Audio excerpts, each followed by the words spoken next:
A discovery both inevitable and heartbreaking. Human remains have been found inside a house burned in the Marshall Fire.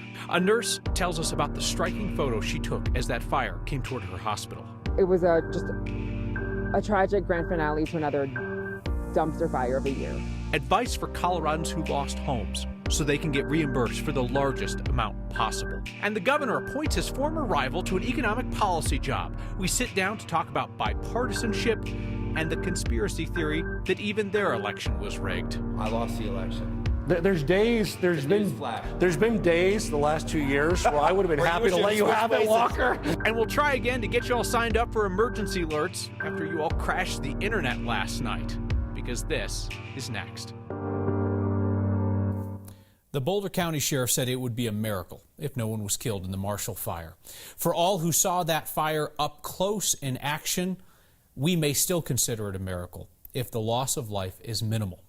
We know now investigators have found human remains at one of the two homes where they've been searching for two people still missing. Discovery was on Marshall Road. There's still no sign of the Coloradan missing in the Sagamore neighborhood in Superior. There's a new blanket of snow that stopped the search along Marshall Road at that home this afternoon just before 3. Homes less than a mile east of where investigators have been searching for the origins. We're talking about folks that really did not get much warning. Marshall Zellinger's back now from that area tonight. And Marshall, just like what we've seen in neighborhoods in Superior and Louisville, there along Marshall Road where things got started, you got some homes standing and others just vanished in the fire. And we haven't been able to travel down Marshall Road to see that because it had been closed from Superior side and from this side off Highway 93 and 170. That is, it was closed until today. Before the snow started, we were able to record video while going west on Marshall Road from Superior to Highway 93. These homes are just east of where the fire is believed to have started, and most of the ones closest to the road were destroyed in the Marshall Fire. For the residents of these homes and any of the fire's victims, the state's insurance commissioner had a message today. No matter what you buy, keep your receipts. Nothing is too mundane to keep proof for your insurance company to possibly reimburse. They don't think about the fact that they're replacing everything that they had in their home, things like their toothbrushes, things like toothpaste, their kids' shoes. And in a normal world, in a normal situation, you wouldn't keep receipts for those types of things. So there's some folks right now that are living in hotels. They don't have a kitchen. And because they're living in hotels, they don't have a kitchen. Their coverage very well may pay them additional living expenses for the fact that they have to eat out of restaurants all the time. So they would be able to get reimbursed for the fact that their food is costing them more, but they're going to need to keep those receipts in order to make sure that that happens. What you can be reimbursed for will vary from policy to policy, but this is something that anyone can get help understanding at the Disaster Assistance Center in Lafayette, 1755 South Public Road in Lafayette. Kyle. And that's kind of the place for people to enter this process. So they're officially recorded as somebody with a loss. They can get advice. They can tap into the $5 million in funds that are immediately going out to victims from the Boulder County Wildfire Fund. And there's so much minutia involved in what is your insurance policy, what does it cover, what might you need help outside of that for, that this is a place where the people who are experts in this field can walk you through, especially if you come with your insurance documents. They can walk you through what you have and then to the other tables about what you need. Mm-hmm. Marshall, thank you. Want to invite you again to take a moment, like during tonight's show, to sign up for your county's emergency alerts. Do it before you forget. We heard from folks in Boulder County who had not opted in for the alerts before the fire, so they were not warned on their cell phones. We have put together a page with how to do it in each county in the metro area. Only Denver automatically sends alerts to cell phones.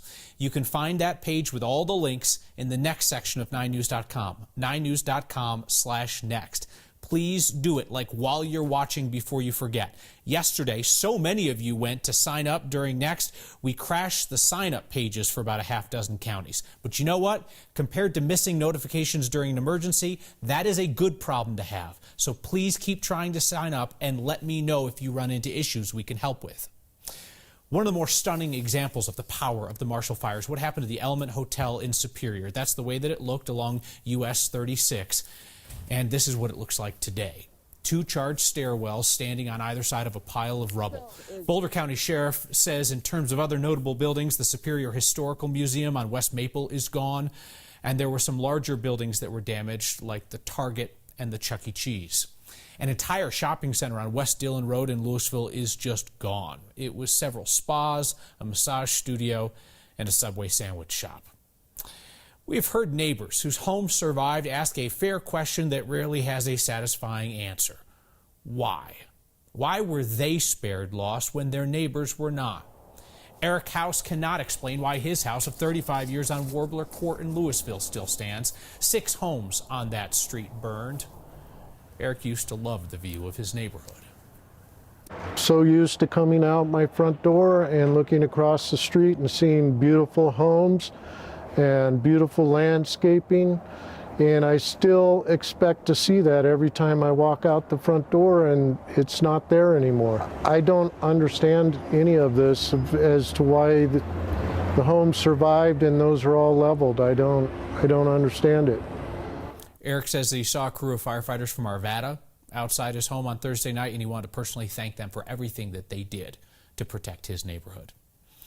As the fire moved at night, a nurse looked out a window at Good Samaritan Medical Center in Lafayette, and she took a photo, an image that has now been shared around the world.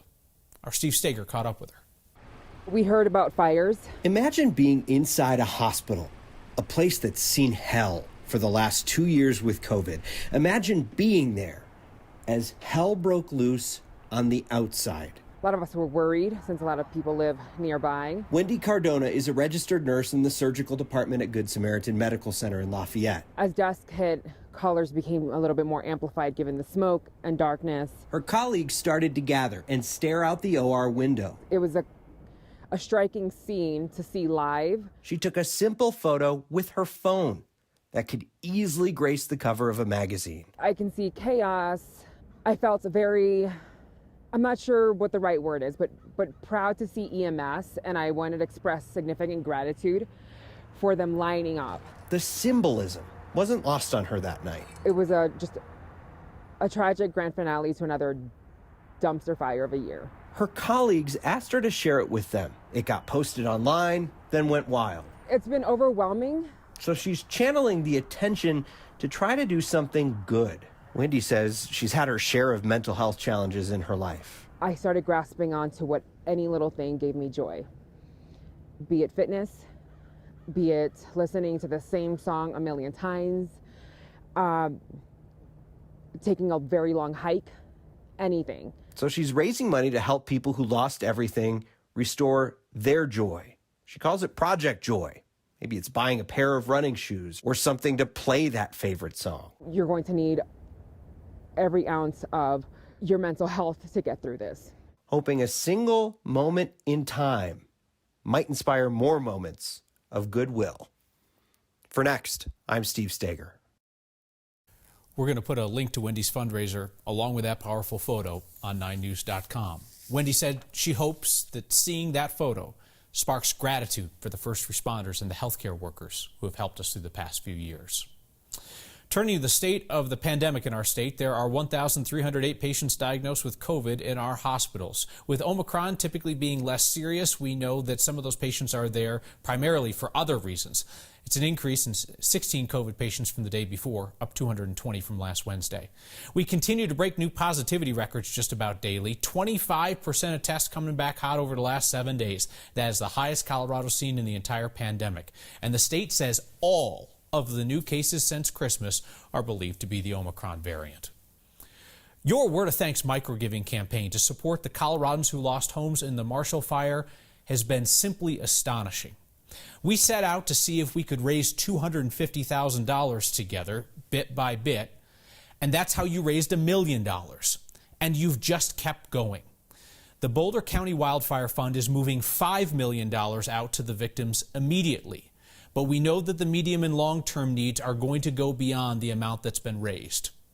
So I'm here tonight to ask, if I give a bit more, will you give a bit more, and see if we can raise $2 million to help our neighbors?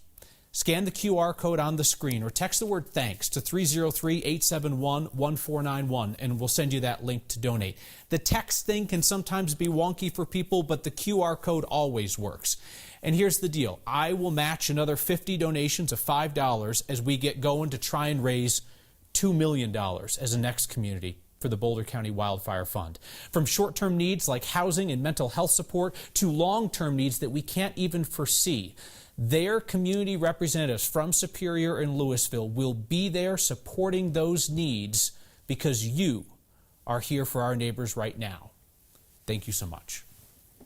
The judge reconsidering the sentence for the I-70 truck crash has some strong words for the governor. The governor responds. And we sit down with him and his 2018 Republican opponent for the first time since their campaign debate. You did not think that he would be a very good governor, and he thought the same of you. But life is funny, so here we are. Now they're teaming up. We'll talk bipartisanship and how bonkers conspiracy theories have even seeped into their old race. That's next.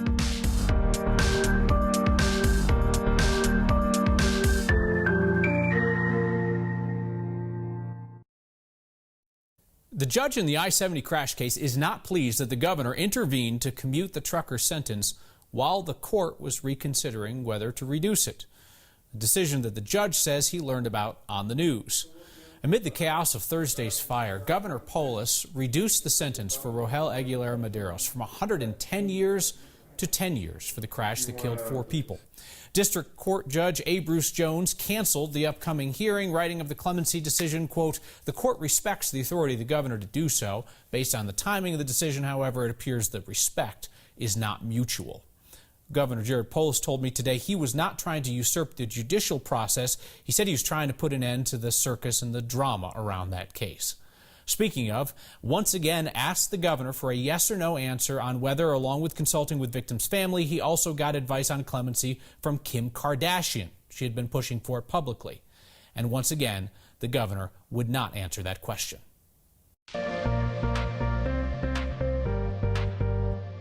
A tough drive this evening in the Denver metro area as a round of cold and snow have settled in. A powerful storm will bring up to 6 inches of snow to Denver. We remain under a winter weather advisory through 3 a.m. We had temperatures in the 30s today up north, 50s down south, but that front rolling in around 2 o'clock has brought in some bands of snow that are dropping snowfall rates in about 1 to 2 inch per hour category out in northeastern Colorado, where we have a winter storm warning. Denver under a winter weather advisory, heavy snow in the high country, 1 to 2 feet. Be prepared, call ahead, plan ahead if you're traveling on I-70 late tonight. The snow diminishes from north to south after midnight, but it will be bitter cold. Our low tonight around 0 with a wind chill of about -13. 3 to 6 inches of snow from Highlands Ranch up to Fort Collins. Heavier amounts to the west. Yeah, we clear out tomorrow after a bitter cold night, but our high temperature tomorrow only in the 20s. Friday's looking good with sunshine in 52. Democratic Governor Jared Polis is appointing his 2018 Republican opponent, Walker Stapleton, to sit on Colorado's Economic Development Commission, which guides business strategy for our state. I sat down with both of them today to talk about business, bipartisanship, and how politics has changed since they ran against each other. Economic development isn't something that Democrats do or Republicans do or independents do. It takes all of us. It shouldn't be ideological. We're all on the same team, Team Colorado, in trying to promote prosperity in our state. This is the second time in recent weeks, Governor, that you have appointed a Republican to a position that you could have appointed a Democrat to. I'm thinking about the Board of Regents recently. And you'll hear Democrats say that these decisions to appoint Republicans to powerful positions gets you applause from the folks who like bipartisanship, but it hurts progressive policy goals. Well, look, I mean, the way that we approach both EDC and also the Board of Regents is it's not that we're trying deliberately to appoint people to a particular party. We just want to appoint the best people. Walker's the best person for this role. We're living in such a hyper-partisan world now. The idea that people can't break bread together and have a relationship just because they're affiliated with different political parties is ridiculous to me. It shouldn't be that way. Colorado always works better when people roll up their sleeves and work together. There's even been this bizarre attempt to rewrite what happened in the 2018 race between the two of you. The current chairwoman of the Colorado Republican Party came to that post from a far-right fringe group that has a militia wing, and that group claims that you did not lose the race for governor in 2018. Really? And that Governor Polis is in office due to voter fraud. So not to rub it in, but did you lose? I lost the election. There's been days the last 2 years where I would have been happy to let you have it, Walker. Exactly. But I think the integrity of our elections is sacrosanct as Americans, and I think that we all need to stand up and say we believe in Colorado's elections, and we believe in elections in our country, and the rule of law is really important in this country. It's foundational. Governor, what do you see as the danger to the way that Colorado functions, the way that the country functions, when we're sitting here having conversations about bonkers conspiracy theories like whether or not you won and he lost 3 years ago? When the vaccines came out, I thought there'd be a few percent of people that didn't take it, because there's a few percent of people that believe the Earth's flat, believe birds aren't real. I mean, you can find a few percent of people that believe anything. I didn't think that it would be close to 20% of the population, where about 18% of adults haven't gotten vaccinated. That's a disappointment. I think what we're finding is, while these things have always existed, now social media allows for their amplification, and it allows for it to reach people who descend deeper and deeper in these rabbit holes, whatever that theory is, whether it's that elections weren't really won, or vaccines don't work, or the Earth is flat, and you're reinforced by hearing voice after voice down that same rabbit hole, and I think that's why it's become so much worse. My full, unedited conversation with Stapleton and Polis is up on the next YouTube channel. Republican Congresswoman Lauren Boebert has her first prominent Republican challenger who's about to test whether her brand of politics is really what Colorado Republicans want. And crack a cold one at the news that a local company has delayed a decision that would likely have made all kinds of beer more expensive. Next.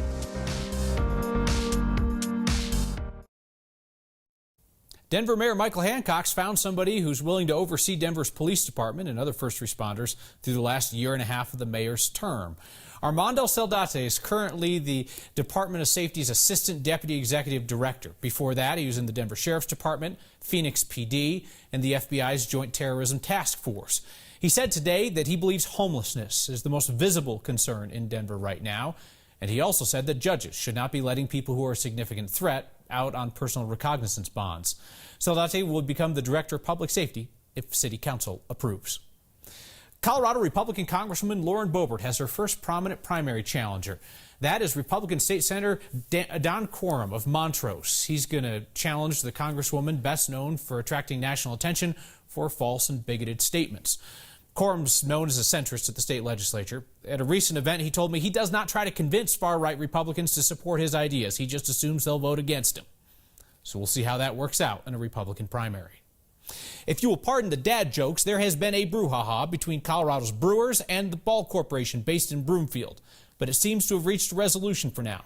We told you recently how Ball was going to increase its minimum can order from 200,000 cans to 1 million for breweries that didn't have a contract with them. We heard from small breweries saying, where are we going to put 1 million cans? He said that would drive up costs for craft beer drinkers. After some lobbying from the Brewers Association in Boulder and some in Congress, Ball announced this week it'll postpone that requirement until March 1st. Sign up for your county's emergency alerts, and I'll have your feedback next. Feedback tonight from Liz, who writes, thanks for pushing us to sign up for the emergency alerts. I managed to get signed up this afternoon. Liz says that she is encouraging her neighbors to do so as well. Thank you so much. Again, you can sign up where you live. You can sign up in a different county where you work. If you figured this out, take your phone over to your neighbor who might not be as tech savvy and help them. We know the importance of getting people into these opt-in emergency alert systems. You can do big things. You all just raised like another $100,000 for the Boulder County Wildfire Fund in the last 15 minutes. Although Don Valenti says, my wife's trying to sign up for the second straight night. No success. She's losing it, Don writes. I'm suffering. Hang in there, Don. Keep trying. This is important.